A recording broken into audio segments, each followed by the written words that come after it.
Magandang araw. Kagabi ay nilinis ko na ng husto yung sahig dito sa aming terrace. Malinis na nga. At ginamitan ko siya ng muriatic acid para malinis ng husto lahat yung mga kahit na yung mga singit-singit. Dahil balak kong ituloy na lagyan ng grout, grout ng silicone ito sa pagitan ng mga hindi ko pa nalagyan. Ayan. Lalabas nga po ako at ako ay bibili ng silicone na panglagay dito sa mga hindi ko pa nalagyan na pagitan ng mga tiles. Update ko lang pala kayo dito sa ating ang mga halaman. Yan yung sili. Mukhang mas maganda na to at naaarawan na rin sa wakas nung nawala na yung mga bok choy. Ito hindi siya masyadong healthy. Pero may mga bulaklak. Hindi ko alam kung bakit namumulaklak na sila. Pero more than 45 days na kasi sila. Kaya siguro ay namumulaklak na rin. Pero hindi ko alam kung magiging bunga yung mga bulaklak na yan. Kasi ang liliit pa nila. At ito yung mga talong. Wala pa rin nabubuong bulaklak. Wala pa rin nagiging bunga. Ayan. Pero marami pa rin mga bulaklak. Merong isa doon na medyo hindi ko alam kung magiging bunga yan. Kasi nalanta na siya pero ito makapit pa naman. Makapit pa. Sana maging bunga yan kasi medyo sana siya. Kasi medyo lumalaki naman ito. Napapansin ko parang lumalaki. Ito yung sili natin. Namumunga pa rin. Buti pa to at ilang taon na rin tong sili na to eh. Pero hanggang ngayon namumunga pa rin naman. Tinanggalan ko lahat ng kanyan dati ng dahon kasi pinamahayan ng aphids. So para mawala yung mga aphids, tinanggal ko lahat yung mga dahon. Akala ko mamamatay na pero nabuhay naman. Malago na yung ating oregano. At ito na yung status din ng ating grapes. Ayan, ang puputi na ng mga dahon. At hindi ko alam kung ito ay dahil sa powder and mildew. Hindi ko pa nagagawang ayusin. Magtatanong ako sa akin kung meron silang binibentang fungicide para makontrol ko yan, powdery mildew na yan. So lalabas nga po ako at ako ay titingin nung ako ay bibili nung ilalagay natin dito na silicone. Dito na tayo sa hardware at tingin tayo ng silicone. Ayan. May mga neutral. Ang hinahanap ko ay ito. Itong acetoxy. Dito ko binili yung mga ginamit ko sa ating garden. Kuha tayo nito at saka ito. Yan. Nakuha na natin yung gagamitin natin. Manghihiram na lang ako doon sa landlady ko ng yung baril nito. At yung nozzle nito ay dyan sa counter bibigay.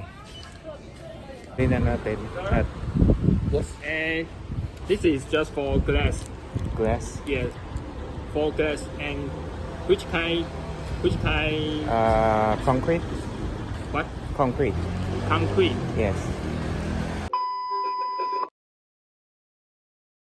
Hinabol ako kanina nung isa doon sa loob kasi gusto niyang papalitan ko to. Buti naman at cleaner niya. Pero ito pa rin yung gagamitin ko. At least naano ako dito. Gina-guide nila ako. Ayan, nabili na tayo, uwi na tayo. Nandito na ako sa bahay. Nagmadali ako umuwi kasi ang lamig sa labas. Di ko alam na lalamig sa labas. Ganito lang yung suot ko. Manipis lang. Ayan. Nilalamig ako kanina. Nakamotor lang ako. Maglagay na tayo ng silicone sealant dyan sa labas.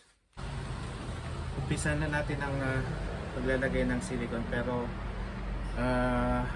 bago yan ay maglagay muna tayo ng tape doon sa doon sa tiles natin para takpan yung ayaw natin lagyan ng silicone.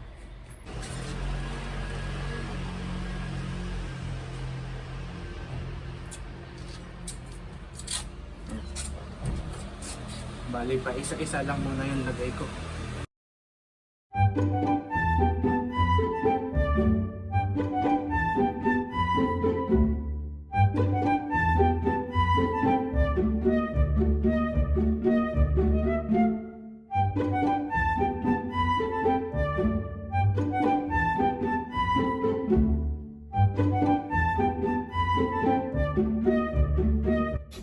Nakapaglagay na ako ng tape dito tsaka doon sa gilid. Yan muna yung lalagyan ko ng silicone. Ayan. After that itong mga to naman yung lalagyan ko pa isa-isa lang para hindi ako abutan ng kwan para na mag-cure yung silicone kasi mabilis mag-cure yan. Ngayon naman ay maglalagay na tayo ng silicone. Unahin natin tong gilid kasi schedule na pala ng tubig na magdilig. May 30 minutes na lang. So unahin muna natin ito para mailagay ko na yung pansalo ng tubig dito kasi tinanggal ko siya. Meron tayo ditong squeegee at meron tayo ditong tubig na nilagyan ko ng konting dishwashing liquid at babasahin muna natin to para pag ginamit natin para hindi dumikit dito yung silicone sealant.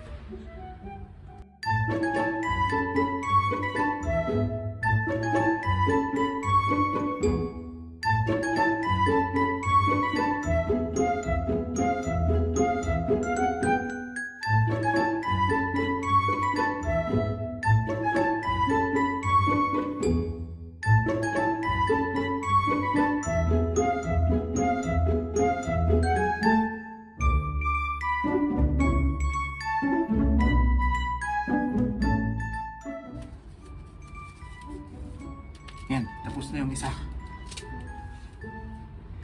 Tanggalin na natin yung tape agad.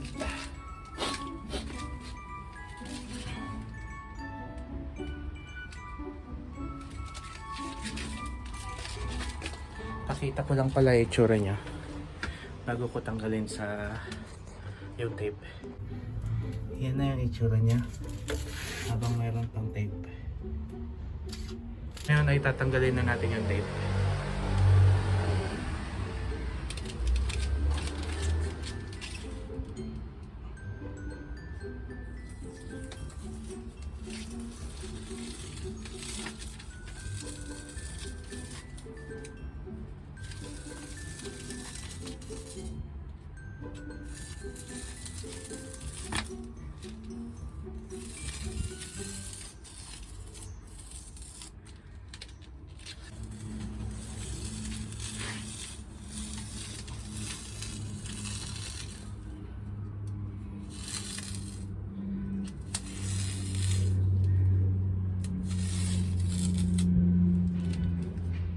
Yan, natanggal na natin yung tape. Ito na yung itsura niya. Ganyan ang itsura niya nung natanggal na yung tape. Yan.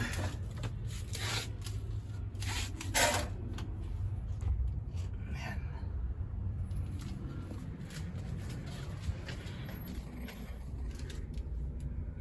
Yan. Mas malinis na siyang tignan. Mas marunong na ako maglagay kaysa nung nakaraan. Hindi pa rin ganun ka galing, pero at least mas maganda na kaysa yung una kong mga pinaglalagay. Tuloy natin. Tapos na akong maglagay ng silicone. Ayan. At konting linis na lang mamaya. Hintayin ko lang muna na matuyo sila. At puti nga ulit din nakakuha ko. Wala akong mahanap kanina na gray. Kaya yan na lang.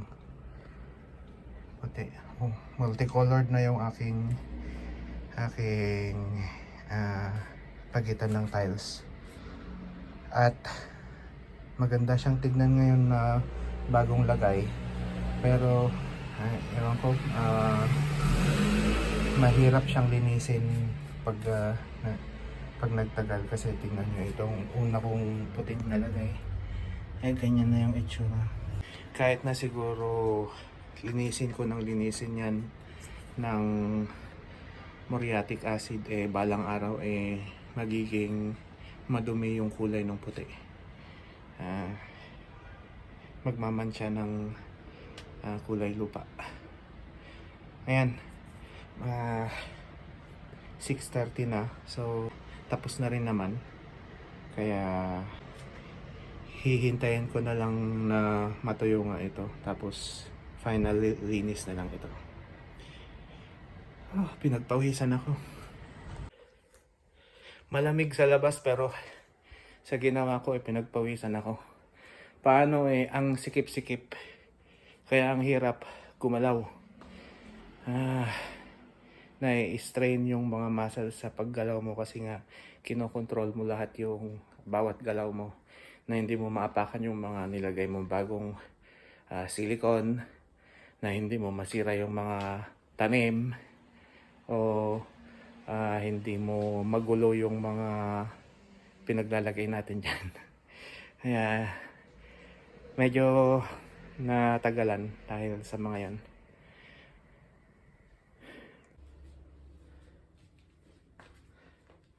So ito nga ay akin to, sa aking itatago. Kailangan kong i-tape para hindi matuyo.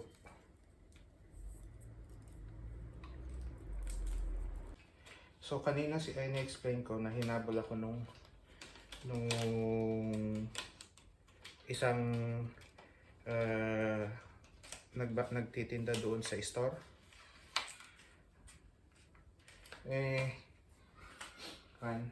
Ni-explain niya na yung kinuha ko ay hindi raw para sa kailangan ko, para dyan. May pinapakita siya na yung neutral. Ito nagamit ko naman nung kaya pinagpilitan ko na ito yung gamitin ko. Yung acetoxy silicone. Yung sinasabi niyang neutral ay mas marami ang kanyang application. Pero nung sinabi niya na pang tiles, sabi ko okay, yung acetoxy na lang. Kasi alam ko na mabilis siyang matuyo. Yun yung gusto ko. Pero maganda rin na yung ganon na well, siguro na-trigger yon dahil sa hindi nga ako nakakapagsalita ng incheck at hindi rin ako ibig sabihin hindi rin ako nakakapagbasa. So kung ano man yung instructions na meron doon, hindi ko nabasa. At yun siguro yung rason kung bakit nila ako hinabol. Which is maganda siya na serbisyo sa kanila. Na serbisyo nila pala. Kasi biglang sabihin nun, na-concern sila sa'yo na hindi mo mabili yung mali para hindi masayang yung pera mo. Diba maganda? Ang remote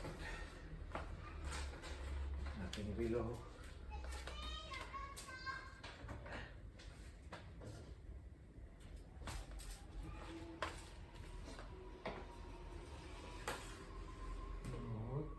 Yan.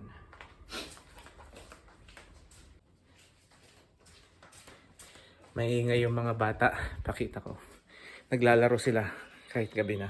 Ayan sila, yung mga bata. Magbabike, maghahabulan silang dalawa. Yun yung isa.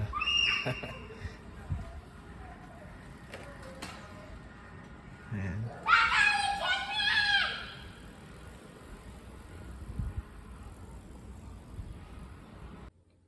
Hanggang dito na lang at thank you for watching. I hope na na-entertain ko kayo and see you on our next video. Bye!